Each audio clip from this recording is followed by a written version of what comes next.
감사하는 마음으로 하나님을 찬양하고 라고 하는 제목을 가지고 말씀을 전해드리고자 합니다.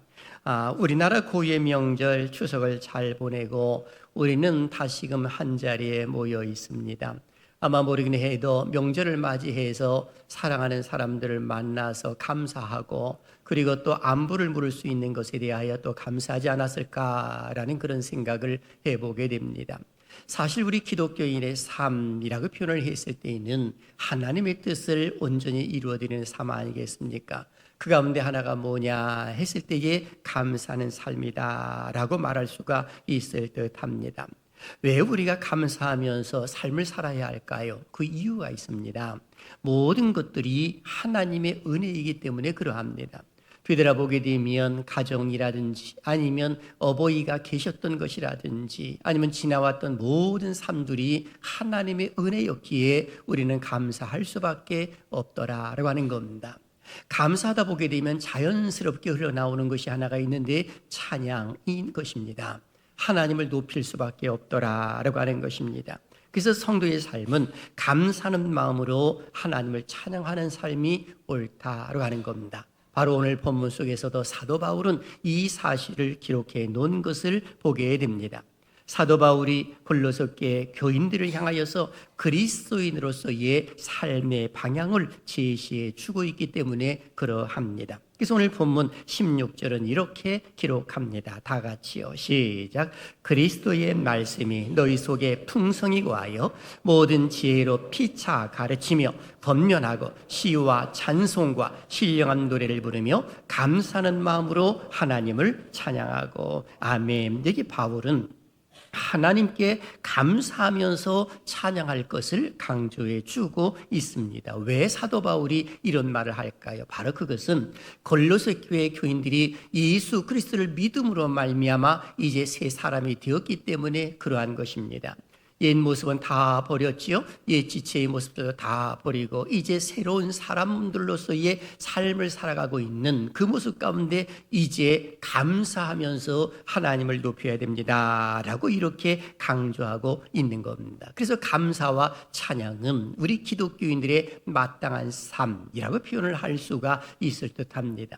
그래서 사도 바울은 이 감사와 찬양을 극대화시킬 수 있는 비밀을 두 가지 이야기해 주고 있는데 여기 보게 되면 피차 가르치며 권면하고 라고 하는 것이 첫 번째요. 두 번째는 시와 찬송과 신령한 노래를 부르라 라고 이렇게 표현을 해주고 있습니다. 그러니 이 말의 의미는 성도들 간에 교제할 것과 그리고 하나님 앞에 온전한 예배를 드릴 것을 알려주고 있는 겁니다. 그런 모습 가운데 감사가 흘러 넘치고 찬양의 소리가 울려 퍼질 것이다 라고 그렇게 표현을 해놓고 있는 것입니다. 그렇다면 오늘 우리는 어떠한가라고 하는 것입니다. 하나님의 은혜에 감사하면서 그리고 성도들 간에 서로 교제하고 하나님 앞에 온전한 예배를 드리면서 삶을 살아가고 있는가라고 하는 질문입니다. 저는 이 말씀 중심으로 해서 세 가지 주제를 통해 말씀을 전해드리고자 합니다. 첫째, 하나님께 감사와 찬양해야 하는 이유가 무엇일까요? 그리고 둘째, 감사와 찬양을 드릴 때에 주어지는 하나님의 은혜는 무엇일까? 그리고 셋째, 우리의 남은 인생을 어떻게 살아야 감사와 찬양의 삶을 계속 이어져 가면서 살아갈 수 있을까에 대해서 말씀을 전해드리고자 합니다.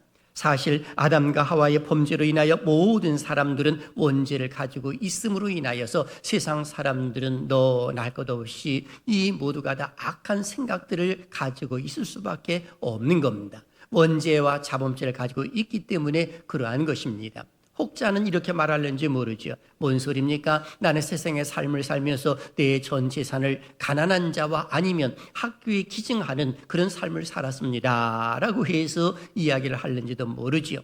하지만 선의 기준이 없는 겁니다. 어떤 분은 이렇게 말하는지 모르지요. 한 나라에서 법을 만들었기 때문에 그 법의 기준에 맞추게 되면 그것이 옳은 것 아닙니까? 라고 표현할 수 있을 듯 합니다. 그럼에도 불구하고 참된 선의 기준은 되지를 못하는 겁니다. 한 나라의 법이 선의 기준이 된다고 한다면 억울한 사람들이 없어야 할 것인데 실제로 억울한 사람들도 참 많이 있는 것을 보게 됩니다.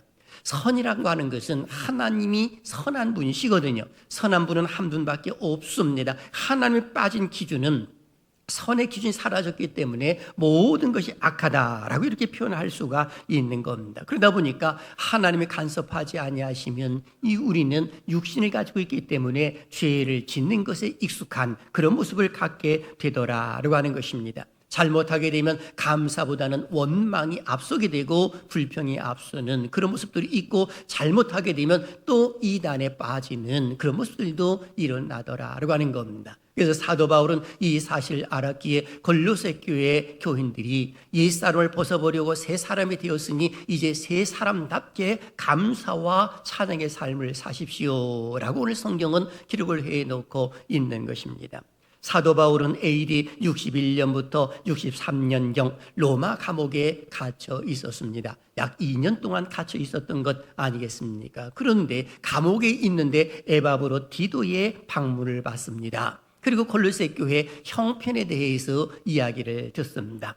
골로새 교회가 이 사도 바울의 가르침대로 잘 성장하다가 이단으로 인하여서 조금 흔들리기 시작을 했습니다. 하지만 아직까지 그 교회가 이단으로 완전히 넘어간 것은 아닙니다 라고 하면서 이야기를 해 주었을 때에 사도 바울은 여기에 대해서 편을 들 수밖에 없는 상황에 놓이게 되어 이 편을 들었는데, 그것이 바로 골로새 교회에 보낸 서신이라고 말할 수가 있을 듯합니다.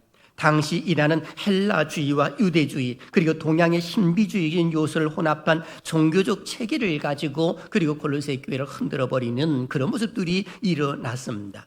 금욕주의 중개로서의 천사 숭배, 영계에 들어가는 것은 신비적 체험만이 들어갈 수 있다고 표현하고, 육은 악하고 영은 선하다라고 해서 예수 그리스도의 그 인성을 부인하려고 하는 그런 모습들까지 나타났던 것입니다. 그러니 사도 바울이 감옥에 있으면서 골로새 교회 교인들을 향하여서 편을 둘 수밖에 없는 상황에 놓여 있었더라라고 하는 겁니다. 오늘 우리들도 똑같은 것이죠. 예수 그리스도를 믿어 내가 새 사람이 되었다고 한다면 내 속에 과연 무엇을 담고 살아가야 되는가라고 하는 것은 참으로 중요한 것입니다. 어떤 사람들은 옛 모습에 그대로 그 모습을 담고 있다고 한다면 하나님은 좋아하시지 아니하실 것입니다. 새로운 피조물이 되었다고 한다면 그 뭔가 다른 모습이 있어야 되는 것 아니겠습니까? 자, 그렇다면 오늘 첫 번째 질문을 해보지요. 하나님께 감사와 찬양해야 하는 이유가 무엇일까요? 저는 세 가지를 오늘 본문에서 찾아보았습니다. 첫째는 특별한 자로 택함을 받았기 때문에 그러합니다. 오늘 보면 12절 같이 읽어봅니다. 시작. 그러므로 너희는 하나님이 택하사 거룩하고 사랑받는 자처럼 긍휼과 자비와 겸손과 온유와 오래 참음을 옷 입고. 아멘. 여기 이 말씀 속에서 우리가 주목할 단어가 나옵니다. 하나님이 택하사라는 표현이거든요. 하나님의 택하심으로 인하여서 우리가 거룩하게 되었고, 하나님의 택하심으로 인하여서 사랑받는 자가 되었다라고 이 세 가지를 강조해 주고 있는 겁니다. 그러니 하나님께서 많은 사람들 가운데서 우리를 택하셨다라는 그 사실은 참으로 소중한 것 아니겠습니까? 여기서 택하사라고 표현했을 때는 구약 성경을 배경으로 하고 있습니다. 일찍이 이스라엘 백성들을 이 선택을 하시고 택하심으로 인하여 선민 삼아주신 그 모습처럼 하나님은 이제 신약 성경 속에서의 그 영적인 새 이스라엘을 이야기할 때에 하나님이 여러분들을 택하셨습니다 라고 이렇게 표현을 해주고 있는 겁니다. 그래서 하나님이 택하시고 거룩하시고 사랑받는 자처럼 하면서 이야기하는 것은 하나님이 거시는 기대가 있다는 겁니다. 그러니 하나님이 거시는 기대가 뭐냐? 감사와 찬양의 모습을 갖는 것을 원하시는 것인데, 그 이유 중에 하나가 뭐냐? 특별한 자로 너희를 택했기 때문에 그러하다라고 말하는 겁니다. 택하신이라고 하는 표현은 특별히 택함 받았다는 것이고, 거룩하다라고 했을 때는 구별된 자로서의 하나님이 세워주셨다는 것이고, 사랑받는 자라고 표현했을 때에 이 사랑하시는, 사랑하다, 즐거워하다라는 의미 속에서의 독생자 예수 그리스도도 아낌없이 우리를 위하여 내어주신 것에 대하여서 기록을 해놓고 있는 겁니다.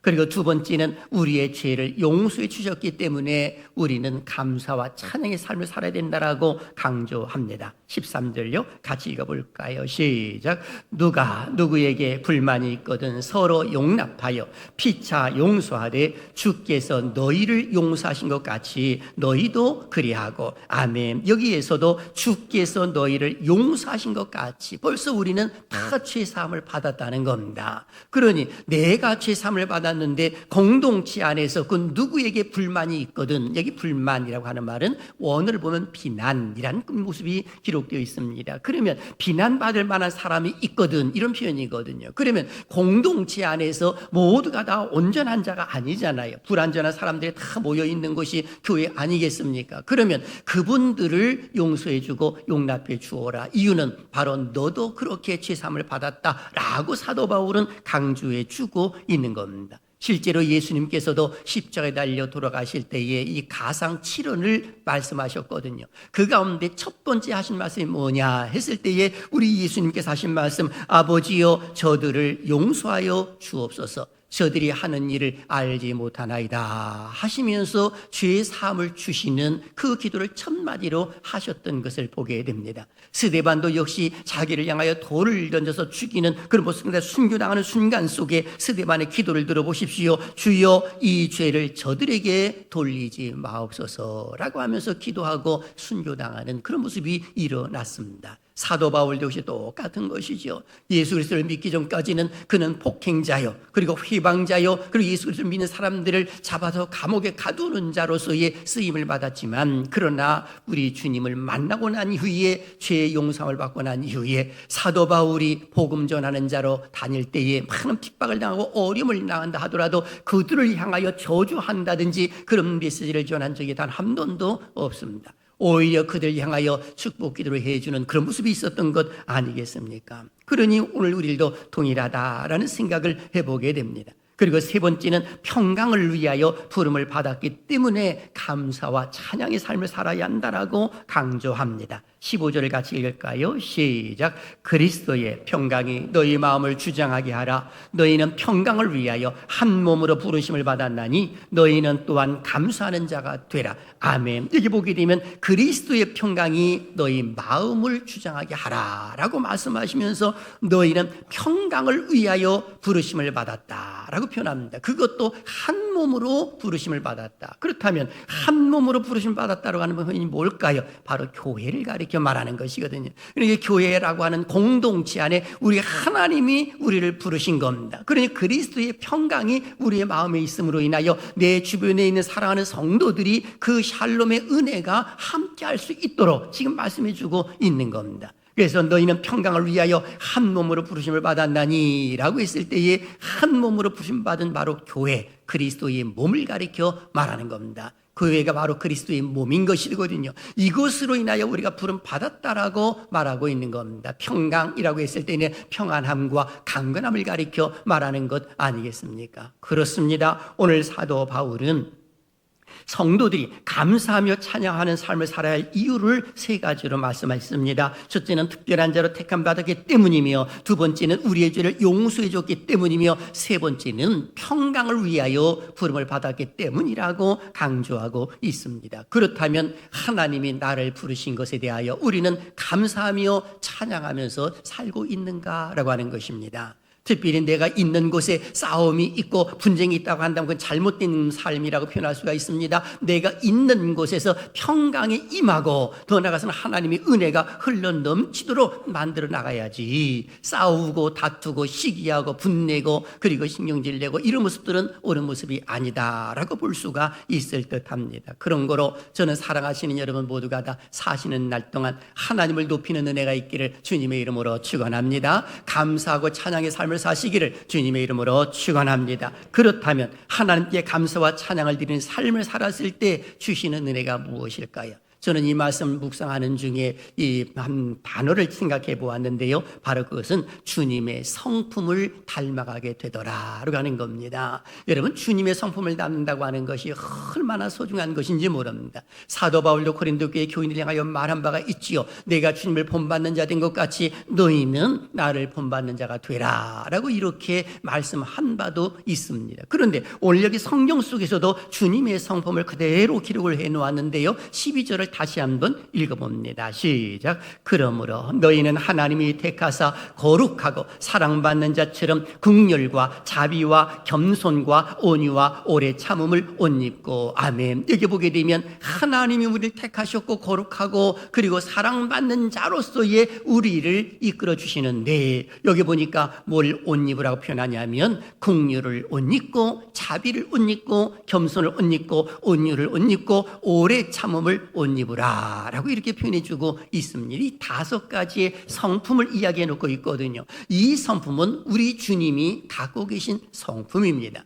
그런데 여기 옷 입고라고 했을 때 이 옷은 눈에 보이는 것 아니겠습니까? 하지만 이 5가지의 성품은 눈에 보이지를 않는 추상적인 모습으로 나타나 있습니다. 그런 사도 바울은 이것을 그대로 잘 적용시키기 위하여서 옷 입고라고 이렇게 표현을 해놓고 있는 겁니다. 물론 이 어떤 학자는 구약 성경 속을 이야기를 하면서 히브리 민족의 독특한 사유의 근거라고도 이야기를 합니다만은, 하지만 초대교회의 실제 관습에 기초한 것이라고 하는 모습도 있습니다. 즉 알렉산드리아 클레멘트에 의하게 되면 초대교회 성도들이 세례를 받을 때에는 낡은 옷을 입고 와가지고 세례를 받고 낡은 옷은 버리고 새 옷을 입는 그 풍습이 있었다는 겁니다. 바로 그 모습을 지금 이야기하면서 이제는 새 사람이 되었으니 여러분들은 긍휼과 자비와 겸손과 온유와 오래 참음으로 옷을 입으십시오 라고 이렇게 강조해 주고 있는 것입니다. 여러분, 옷을 입는다고 하는 것이 얼마나 중요합니까? 옷이 날개다라는 그런 말도 있지 않습니까? 옷은 그 사람을 대변해 주고 있는 것 아니겠습니까? 경찰은 경찰의 제복을 입고 군인은 군인의 제복을 입을 때에 그 군인으로서의 제 기능을 발휘할 수가 있는 겁니다. 목회자도 역시 이 동일하지 않습니까? 제가 여기 가운을 입지 아니하고 한번 생각해 보십시오. 머리는 노란 물을 들이고 그리고 이제 청바지를 입고 그리고 엉덩이가 보일 듯 말 듯한 찢어진 청바지를 입고 또 가슴도 이렇게 나오는 옷을 입으면서 이것이 좋네라고 하면서 입고 와가지고 설교를 한다고 그러면은 여러분들은 과연 무엇이라고 생각을 하시겠습니까? 아마 모르긴 해도 젊은이들은 야, 우리 목사님은 신세대구나 라고 해서 좋아할는지 모릅니다만은, 그러나 그것은 옳은 모습이 아니다라는 생각을 해봅니다. 그런 거로 우리는 그 옷이 날개인 것을 우리는 잘 알아야 하는 겁니다. 그럼에도 불구하고 우리 성도들은 외적인 모습들도 중요시 여기는 것도 당연하겠습니다만은, 그럼에도 영적인 옷을 입는 것을 더 강조할 필요성이 있는 겁니다. 왜 그런지 아시죠? 거칠해 하는 거 또는 옷을 잘 입는 거 이런 것들도 물론 좋지만은 그러나 오래 가지를 않기 때문에 그러하더라라고 하는 겁니다. 그래서 사도 베드로는 이렇게 말했어요. 베드로전서 3장 3절과 4절 읽어볼까요? 시작. 너희의 단장은 머리를 꾸미고 금을 차고 아름다운 옷을 입는 으로 하지 말고 오직 마음에 숨은 사람을 온유하고 안정한 심령에 썩지 아니할 것으로 하라. 이는 하나님 앞에 값진 것이니라. 아멘. 여기 보니까 외적인 단장, 이런 외적인 단장하게 되면 사람들을 기쁘게 할 수는 있어요. 보이게 좋게 할 수는 있습니다. 그러나 이것이 중요한 것이 아니라 마음에 숨은 사람, 즉 마음의 단장을 하나님은 기뻐하시더라라고 하는 것입니다. 그것이 무엇일까요? 바로 긍휼과 자비와 겸손과 온유와 그리고 오래 참은, 바로 이 성품을 일컬어 말해주고 있는 겁니다. 이런 모습을 가졌을 때에 우리 하나님께서는요 절대로 그 사람을 외면하지를 않습니다. 그러니 하나님의 성품을 닮아갈 수밖에 없음으로 인하여서 감사와 찬양의 소리가 계속 끊어지지 아니할 수가 있는 겁니다. 어디 이것뿐입니까? 세상의 삶을 살다가 죽으면 영생함을 보장받는 것입니다. 그것뿐이 아니지요. 기도하면 또 기도응답도 받는 겁니다. 어디 그것뿐입니까? 세상 속의 삶을 살 때에 위험에 처하는 그 순간 속에서도 하나님의 보호를 받을 수가 있는 근거가 되는 겁니다. 불평과 원망하게 되면 사탄이 좋아하고 귀신들이 좋아하지만은 감사와 찬양을 부르게 되면 사탄과 더러운 귀신들은 틈탈래야 틈탈 수가 없는 것이고, 성령 하나님 막 기뻐하심으로 인하여서 성령의 전인 내 몸이 기쁨이 있음으로 인하여 치유의 속도도 빨라지는 그런 모습들이 일어나더라라고 하는 겁니다. 그 하나님의 돌보심이 사랑하신 여러분들에게 함께 하시기를 주님의 이름으로 축원합니다. 그래서 시편 91편 3절은 말하지요. 이는 그가 너를 새 사냥꾼의 올무에서와 심한 전염병에서 건지실 것이미로다 라고 기록하고 있는 겁니다. 심지어는 시편 91편 7절 우리에게 주는 메시지죠. 다 같이요. 시작.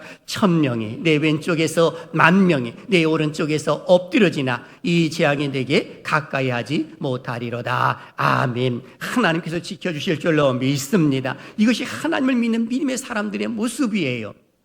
그러니 오늘 우리는 하나님께 감사와 찬양의 모습을 가지고 그리스도의 성품을 닮아가려고 노력하는 것 더더욱이 중요하고, 그리고 각 사람을 용서해 주려고 하는 그 마음을 갖는 것이 중요한 것입니다. 보다 더 중요한 것이 하나가 더 있는데, 바로 이와 같은 모습 가운데 거기 하나 딱 더 얹을 것이 하나가 있습니다. 그것이 뭐냐면 사랑입니다. 여러분, 사랑에 빠진 온유 큰 의미가 없어요. 사랑에 빠진 긍휼, 자비, 겸손, 오래 참음 아무런 의미가 없는 겁니다. 그러니까 사랑이 없으면 울리는 꽹과리에 불과하기 때문에 우리는 이 사랑을 거기다가 올려놓아야 된다라고 표현하는 겁니다. 사도 바울은 이것을 온전한 띠라고 표현했거든요. 오늘 보면 14절을 보십시오. 다 같이요. 시작. 이 모든 것 위에 사랑을 더하라. 이는 온전하게 매는 띠니라. 아멘. 여기 보니까 이 모든 것 위에 사랑을 더하라 라고 표현했거든요. 그러면 이 사랑을 더하라 라고 말했을 때에 여기에 사랑이라고 표현했을 때는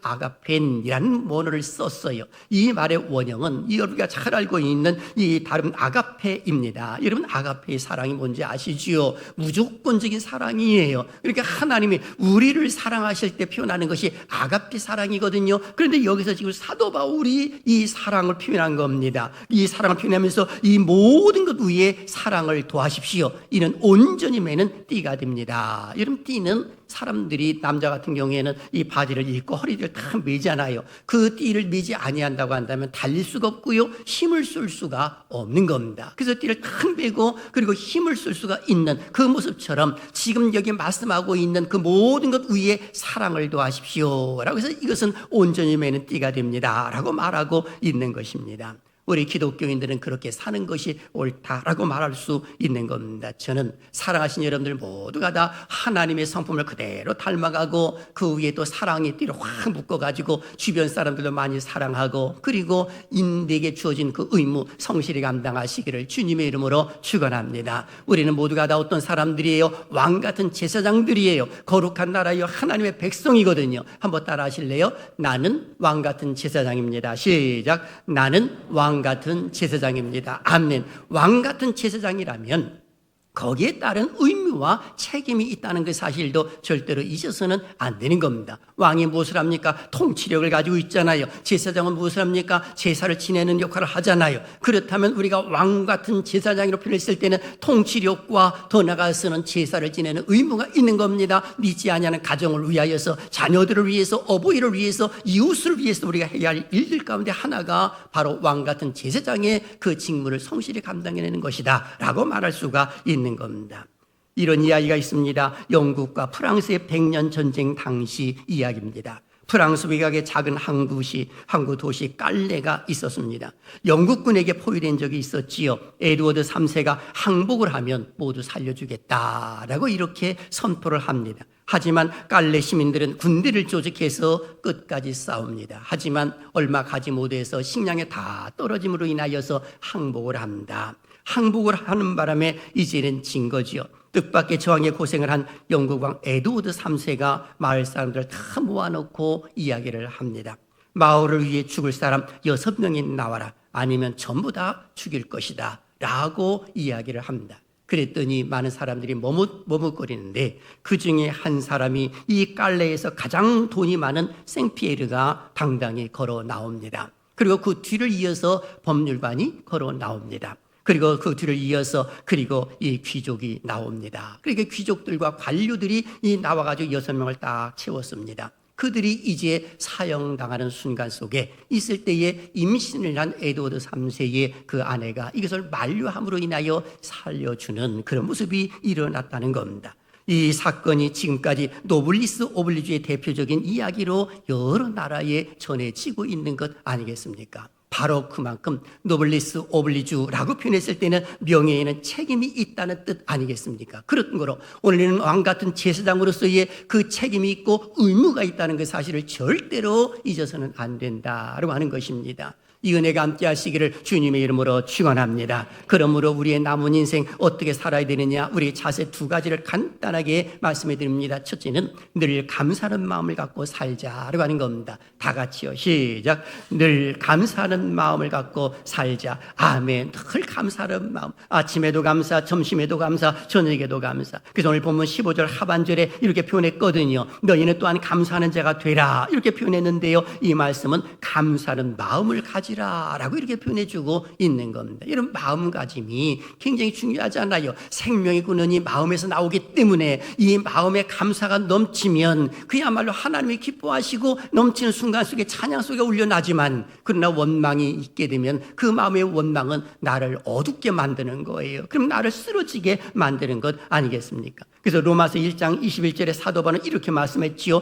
하나님을 알되 하나님을 용화롭게도 아니하며 감사하지도 아니하고 오히려 그 생각이 허망하여지며 미련한 마음이 어두워졌나니 하면서 하나님의 간섭하지 아니하시니까 감사하지 아니하고 내버려 두시니까 영리로 쓰는 모습들이 나타난다라고 말하고 있습니다. 심지어는 마지막 때가 되면 감사가 늘어나는 것이 아니라 점점 사라질 것이다 라는 그 사실을 알려준 바가 있습니다. 디모데후서 3장 2절요. 같이 읽을까요? 시작. 사람들이 자기를 사랑하며 돈을 사랑하며 자랑하며 교만하며 비방하며 부모를 거역하며 감사하지 아니하며 거룩하지 아니하며. 아멘. 이것이 말세에 되어져야 할 일들이에요. 부모를 거역한대요, 감사하지도 않는데요, 거룩하지도 않다고 표현해주고 있습니다. 그렇다면 우리 기독교인들은 너희는 이 세대를 본받지 말고 라고 하면서 마음을 새롭게 함으로 변화를 받아 하나님이 선하시고 기뻐하시고 온전한 뜻이 무엇이니 분별하라고 하는 말씀을 우리가 기억을 한다고 한다면,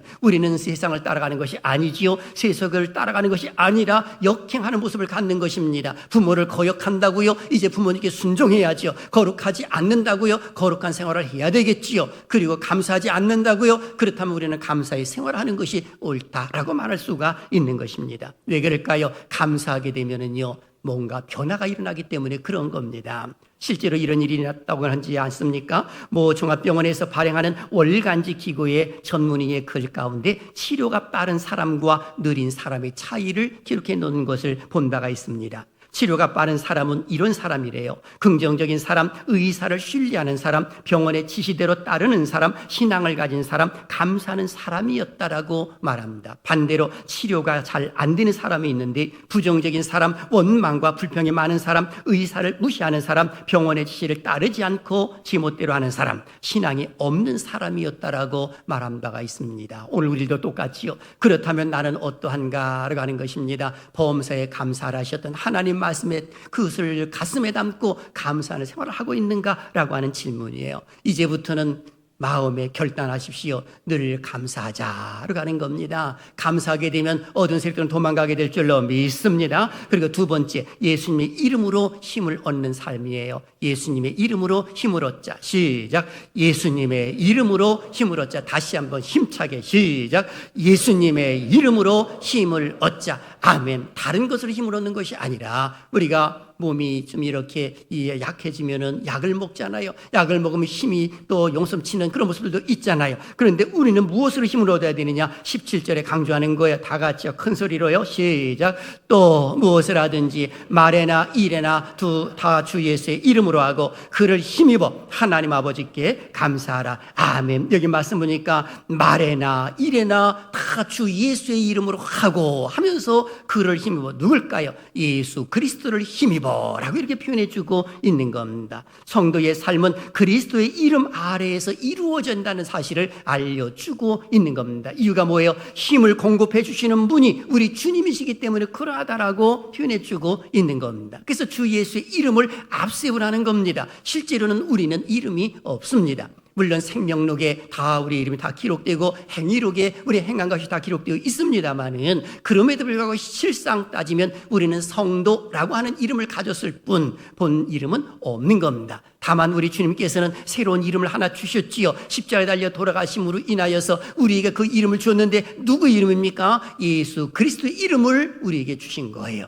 그래서 내 이름으로 무엇을 구하든지 행하리라 이 말씀을 하셨던 것이거든요. 그런 걸 기억하십시오. 다른 이름은 다 잊어버릴지라도 예수 그리스도의 이름은 잊지 않기를 주님의 이름으로 축원합니다. 그래서 아침에 일어나서도 하나님의 은혜에 감사하면서 주 예수의 이름을 부르고요. 잠자리에 들 때도 아버지여 내 영을 부탁하나이다 라고 하면서 오늘도 평온한 잠을 이루게 하여 주시옵소서 라고 하면서 감사 기도를 하면서 주님의 이름을 높이는 것이 옳은 거예요. 자랑을 할 때도 항상 주 이름으로 자랑하는 것이 옳아요. 주 안에서 자랑하는 것이 옳은 겁니다. 아멘 하시길 바랍니다. 그래서 고린도서 10장 17절요. 시작. 자랑하는 자는 주 안에서 자랑할지니라. 아멘. 바로 자랑하는 자는 주 안에서 자랑할지니라 라고 기록하고 있습니다. 그렇습니다. 하나님께 감사하며 찬양하는 삶을 살기 위하여 두 가지를 말씀해 드렸습니다. 늘 마음에 감사하는 마음을 갖고 그리고 모든 일을 주 예수 그리스도의 이름으로 하라라고 하는 것입니다. 그러면 우리 하나님은요 절대로 외면하지 않습니다. 감사와 찬양의 소리가 울려 퍼지는 그 순간 속에 하나님이 가만히 계시겠습니까? 아니거든요. 그런 우리는 하나님께 내 모든 염려와 걱정과 근심을 다 내려놓을 줄도 알아야 하는 겁니다. 그러면요 우리 하나님 그 모든 짐도 맡아주시는 거예요. 그런데 의외로 많은 사람들은 십자가 밑에서 예배를 드리고 그리고 나중에 돌아갈 때는 내 짐을 다시 찾아가는 사람들도 의외로 많이 있지 않습니까? 여러분 그렇게 해서는 안 되는 겁니다. 하나님께 맡겼으면 하나님께 온전히 내어 맡기고 주님이 행하실 일을 바라보는 것이 옳다라고 하는 겁니다. 이런 이야기가 있습니다. 30 넘은 딸을 가진 집사님이 목사님과 대화를 나누었습니다.